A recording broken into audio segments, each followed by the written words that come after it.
Well, hello, writers. Welcome to episode number 254 of How Do You Write? I'm Rachael Herron. So glad you are here with me today as we talk to Laura Hankin and kind of repurposing and looking at your own favorite writing in order to inspire your own. And even though it's been a minute since I talked to her, these interviews are kind of stacked behind me. It was so enjoyable to talk to her, and I know that you're going to enjoy this interview. So, where am I? If you're looking at me on the YouTube, I am holding the microphone because I cannot make my microphone stand work at this particular desk where I am. So I look like I'm about to break into song, which I promise you I will not. But I am excited to be able to use good audio again. Hopefully this is sounding better than some of the past ones have sounded when I've been in some strange places, still in a strange place, in a very strange place indeed. I am in Russell, New Zealand. I am not in a bathroom. I'm not locked in a cabinet somewhere. I'm in a gorgeous house, a big house that's on the water of the Bay of Islands. Let me tell you a little bit about it. So this place is way out of our budget. Way out of our budget. But the owners of this house also had a little apartment in the town of Russell, and it looked gorgeous. It was within our price range. It had a hot tub. But when I asked the owner if it had good Wi-Fi, because both my wife and I need good Wi-Fi, especially my wife, to do our work, he said, no, actually it doesn't. And we haven't gotten fiber there yet, but I do have a house that's on the beach and nobody's in it because there are no tourists who are allowed to enter New Zealand for the last year and a half. So no one's in it. Why don't you have it for the same price? So we have this gorgeous house on the water. It has no address. He just told us where to enter the beach, where to drive down onto the beach and turn left. There are 5 houses on this little cove. We're the 4th house. We're the one with the green roof. And you can only get to it when it is a low enough tide to drive to. Otherwise, you can walk to it from the car park, which is not far away. And we tend to leave the car in the car park because who knows when we might want to use the car. However, what I will say is we're using the car way less than we thought we would. We arrived last week. We had a couple of idyllic days of walking the coast, and we went and did some tours in Russell. We went to the old printery where the first books in New Zealand were ever printed. And we went to the Waitangi Treaty Grounds. We did some touristy stuff, which feels weird again when you're the only tourist around.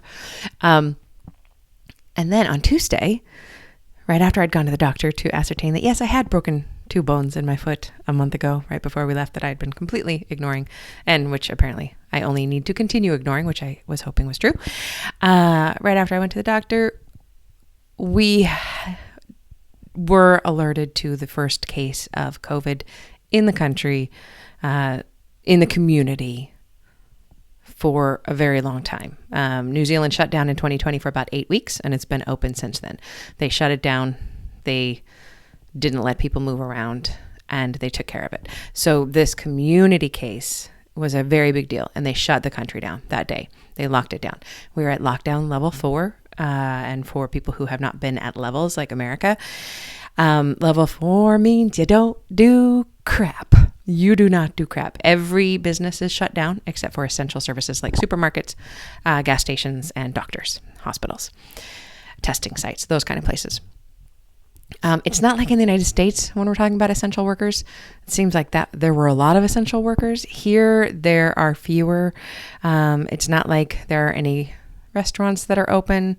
There's no takeout food. There's no cafes. There's no nothing. There's just the grocery store, just the gas station. And you are not allowed to move. You are not allowed to drive. You're not allowed to walk out to someplace unless you are going to the grocery store or to the doctor. Other than that, you can walk in your area safely, distance from others, but you must stay in your bubble. You must not drive anywhere. You can't cross regions. You're really locked down. They are serious about eradicating this. And indeed, this was Tuesday, and we got the first case. And by Friday, it was a Delta case. It came in from New South Wales, Australia. By Friday, we have 32 cases now in the country. So it's kind of a panic crisis moment. We're expecting more 100 or 200 cases to show up because some of the vector sites were, one was a church, one was a bar. Most of the people who have it are in their 20s and 30s, and they were all hanging out and going out late and doing stuff, which is why it got around so much. So we are locked down. We are unable to move. We are unable to go to our next Airbnb place.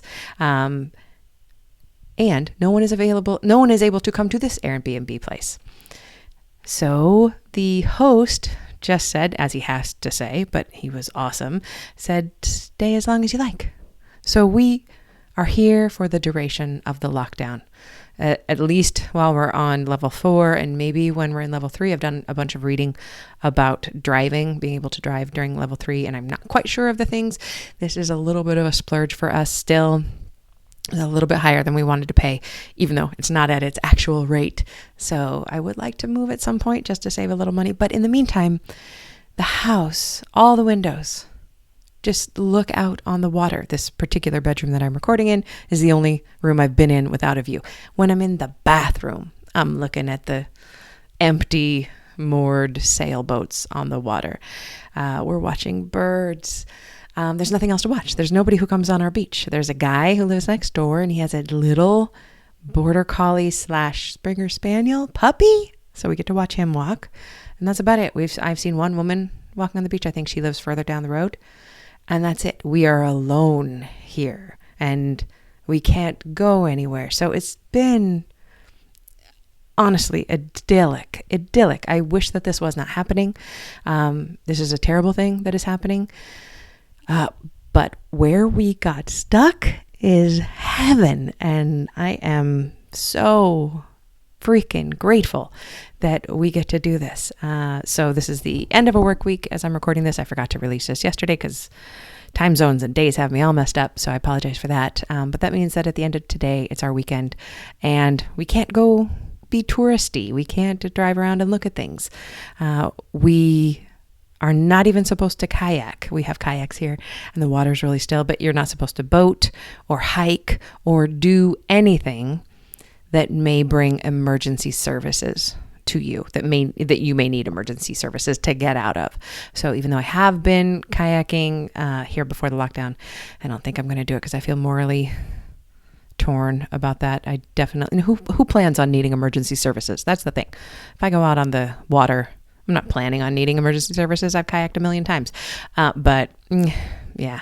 So we're walking around the bay and looking at the things that the tide washes up and throwing clams that are tightly closed back into the water. The shores are just covered with clams and birds who eat the clams. And I don't know, maybe you can hear my voice that I'm just tickled and delighted and happy to be in such a safe and gorgeous location.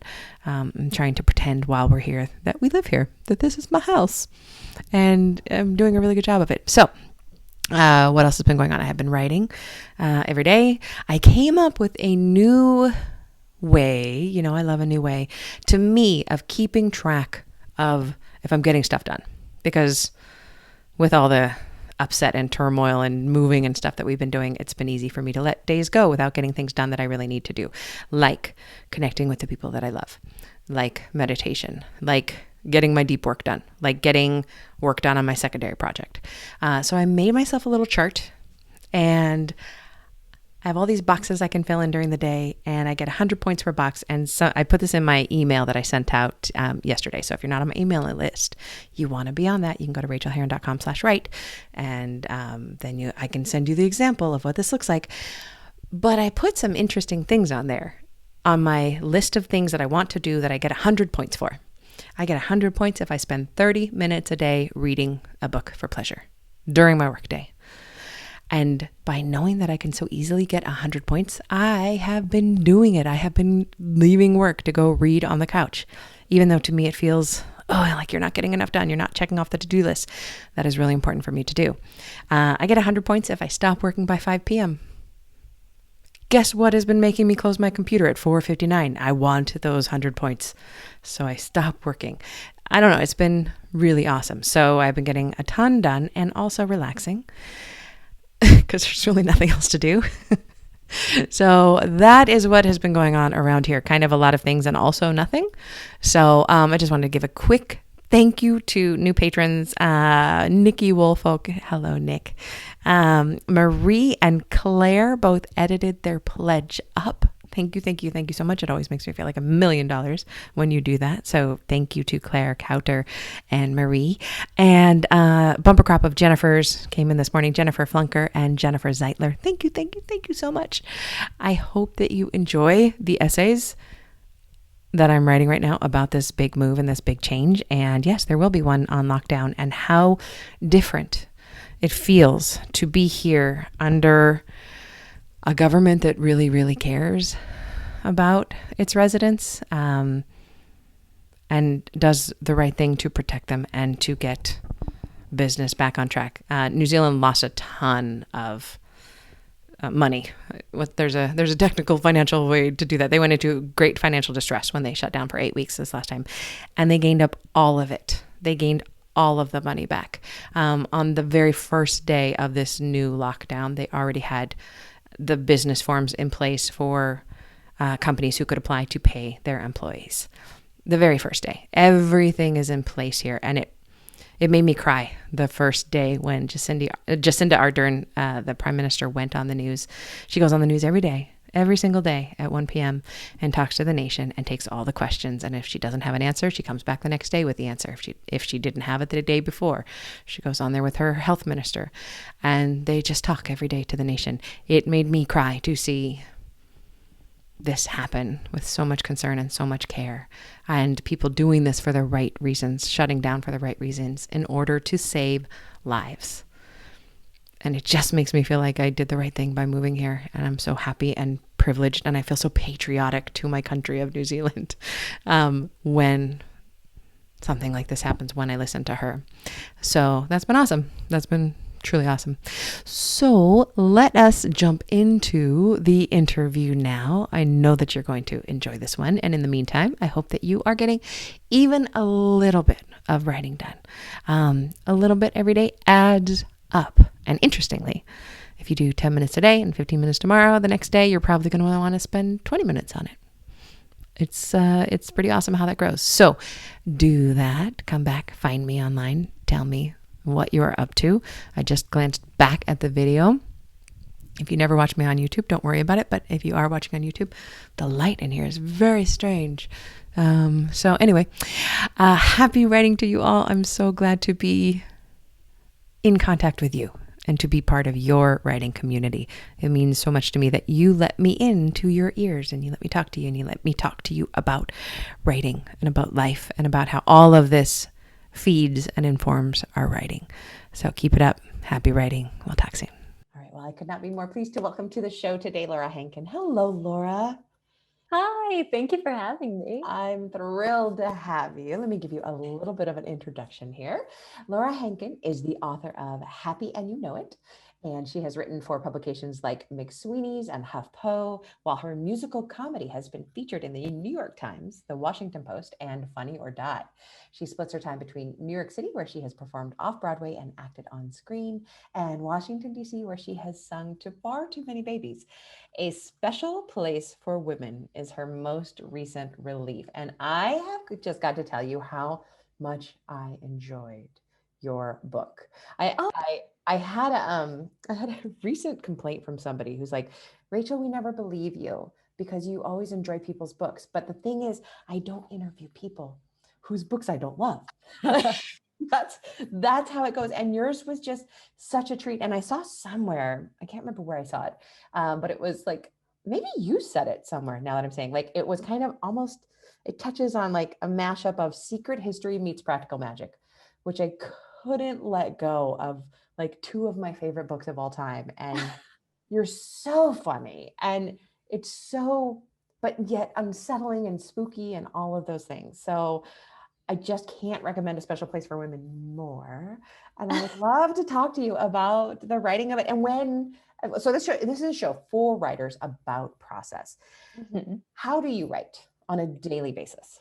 Okay. Well, there's, my ideal writing in a day, and there's like what actually happens. I would love to hear about both. Yeah. Great. So yeah, on a good writing day, I wake up in the morning. I like don't look at my phone too much. I go for a nice long walk with a thermos of coffee. I leave my phone at home for it. And so all I do is just like think my thoughts and get a little bored. And then amazing. I come, yeah. I mean, I know it's like a luxury to also have the time and space to do that. But then I come back and I try to turn off my internet and write for the rest of the morning with a few Wi-Fi breaks. And I aim to get out about 1,000 words a day that way. Yeah. And recently I've been trying to do it like Monday through Friday and then do whatever other stuff I have to do in the afternoon and then actually let myself have weekends because, you know, as a writer, it can be very easy to be like, I need to write all the time. Otherwise, what am I doing? Yeah, I kind of binge between like writing none of the time and then writing all the time to deadline. So a nice 1,000 words a day, 5 days a week is just sounds perfect. So what does the actual writing look like?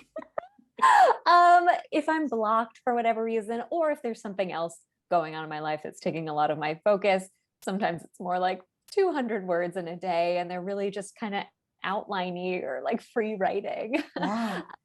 Yeah. And then occasionally the moments that I love the most are when I get to like go away for a few days, when I am able to make my schedule work in this way where I can get like a cheap Airbnb or stay at a friend's or something like that, and just know that for 2 or 3 days, my job is to write as much as I possibly can. And that's when I'll like knock out, 7,000 words in a few days and be like, I am a writing god. Have you had the chance to get away during the pandemic? Have you been able to sneak away a few times or? I have. I've found a couple of really remote Airbnbs and been able to just like go to the country and not really see anybody and do that.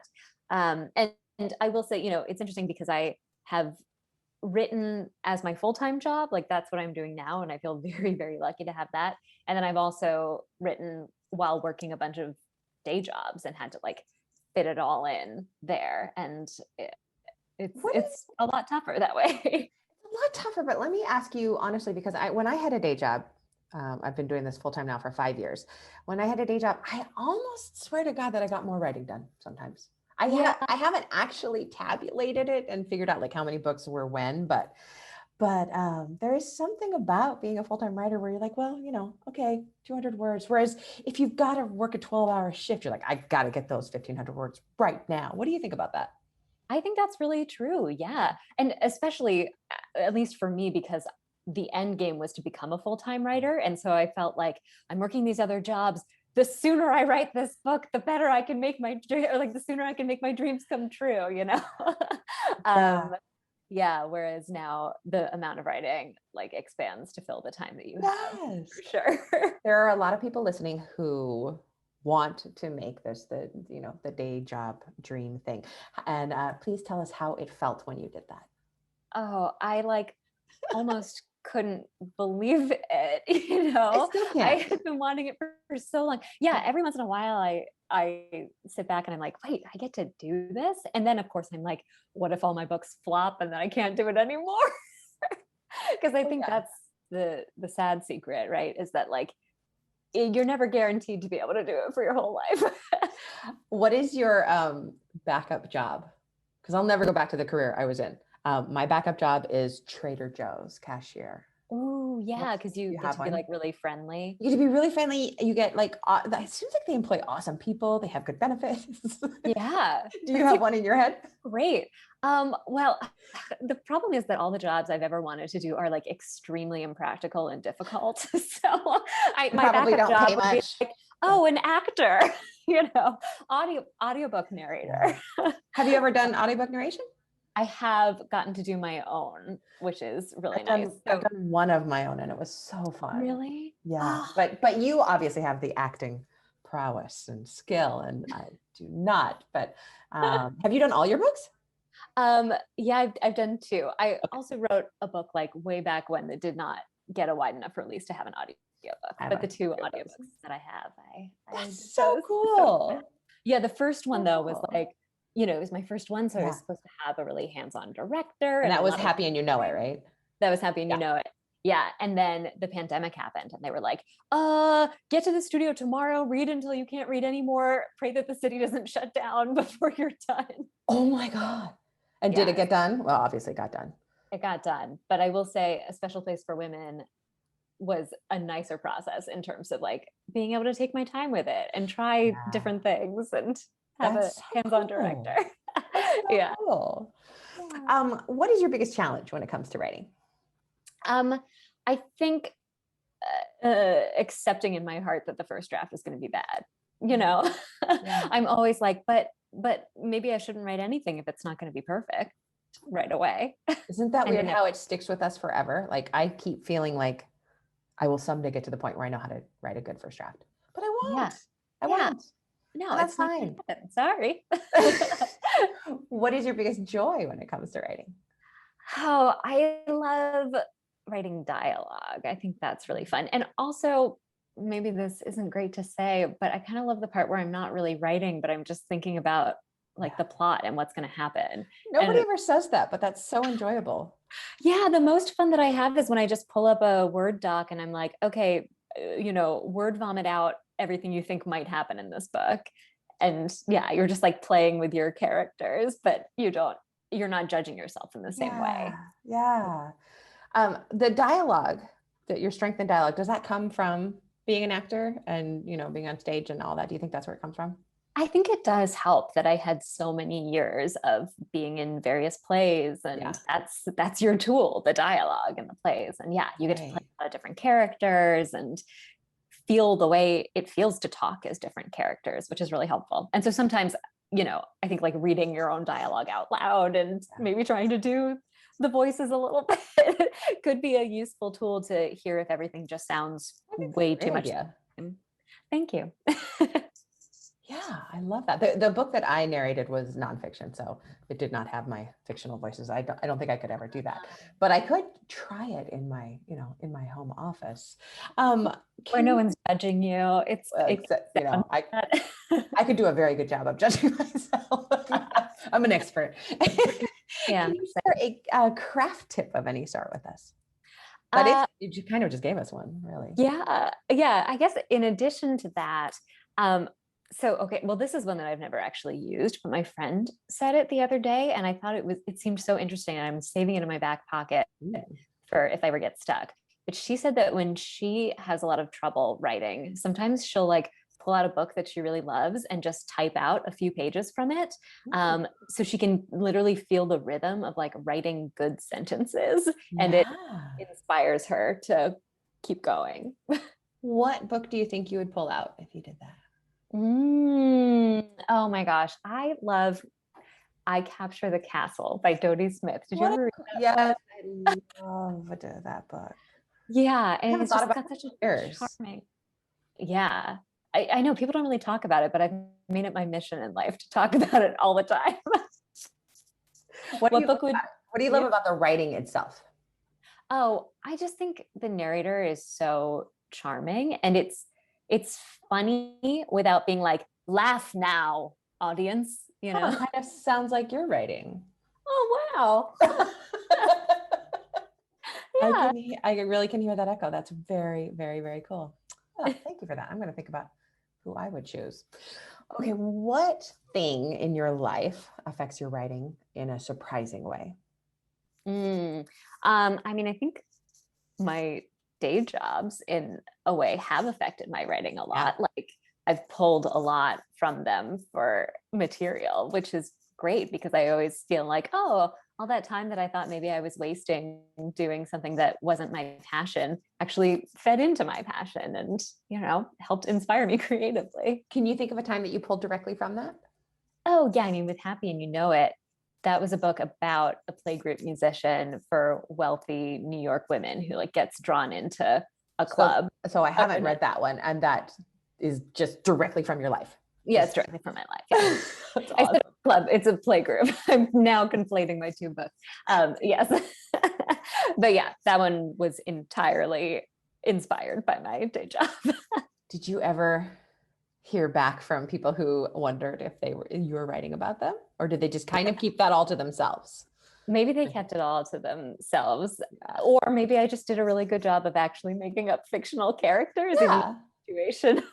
Right. Life. Yeah. I think I certainly wasn't thinking about specific people when I wrote the characters. So that's I'm always thinking about a specific person, and then like 5 pages in, they're gone, and my new character is there. But I could be accused of stealing characters sometimes. It happens. Sometimes I'll like download pictures of celebrities that I would cast in things and look at them whenever I get stuck on my character. I really like doing that, and I really like doing that for a particular character that they play in a show. Ooh. So it's not necessarily Nathan Fillion, but it is Nathan Fillion from Firefly. Nice. As opposed to whatever that other show that he was really big in, where he was a writer. I don't remember what it was called. But you know, picking their character, and I forget to do this, but when I am stuck on a character, that often helps, because then their characters come built in. Nobody will recognize them, and you're going to change them anyway. Changing a lot, right? Exactly. But then if you ever are stuck, you just like look into Nathan Fillion's eyes, and you're like, oh, that's how I would describe these eyes. Yeah, exactly. It's very fun. What is the best book that you have read recently, and why did you love it? Well, I'm currently right in the middle of this book, the final revival of Opal and Nev by heard of it. Donnie Walton. It's fantastic. So it's similar in a way to Daisy Jones and the Six. If you have one, this one's also an oral history of a fictional musical group. Yeah, which is funny because when I say that, I'm like, oh, you would think that they're exactly the same, but they're not. They're quite different. This one's about this duo, a white man and a Black woman in, I believe, the 60s, and this like show that goes horribly wrong, and the repercussions of that. And it's really good and just feels so wonderful. Full, and you're like living in the world. What's the feeling, the tone of the book? Is it light, humorous? Is it dark? It's darker because it deals with some really serious issues, but at the same time, all the characters are so engaging, and there are some who are incredibly funny, like whose voices are incredibly funny. So it feels like a page turner, and I do laugh even as I'm like, oh wow, this is intense at times. I going back to your book, which we'll do right now. I love books that make me laugh in that almost like painful, I'm not even smiling at the book way, but just, oh, it's so funny. It's so freaking funny. And you got to keep turning the pages because it's like the almost painful humor in the best way. So can you tell us, please, about A Special Place for Women? Yeah, sure. So it's about an undercover reporter named Jillian who is in a bad spot in her life. She feels like her chance to have the career that she wants is passing her by. Her mother has recently died. She's lost her journalism job. And so she's like, one more big swing. I'm going to infiltrate this top secret women only club for the New York taste making elite. And she's heard all these rumors about this club, including that they, helped elevate New York's first female mayor. And then they took her down again when when she started to come for their fortunes. And so Jillian's like, I'm going to get in there. I'm going to expose all their secrets, only to find out that they're far more powerful than she ever imagined. And it's like funny, but twisty. There's a big controversial twist in it. It's so high concept too. It's just like one of those pitches that you can say, and we understand what it's going to be about, and we just want to be there. So kudos. Yeah. I just want all the readers to feel like they are also being sucked into this club full of like potentially very dangerous, but really magnetic women. And they're having so much fun that they can't get out, even though maybe they should. Well, I loved it. I really loved it. And where can we find you out there on the internet? www.laurahankin.com. I'm on Twitter and Instagram at Laura Hankin. I'm probably the most active on Instagram, but also on Twitter too. Thank you so much, Laura, for this interview. We were talking beforehand that I had to reschedule you due to a migraine. Thank you for your grace in that.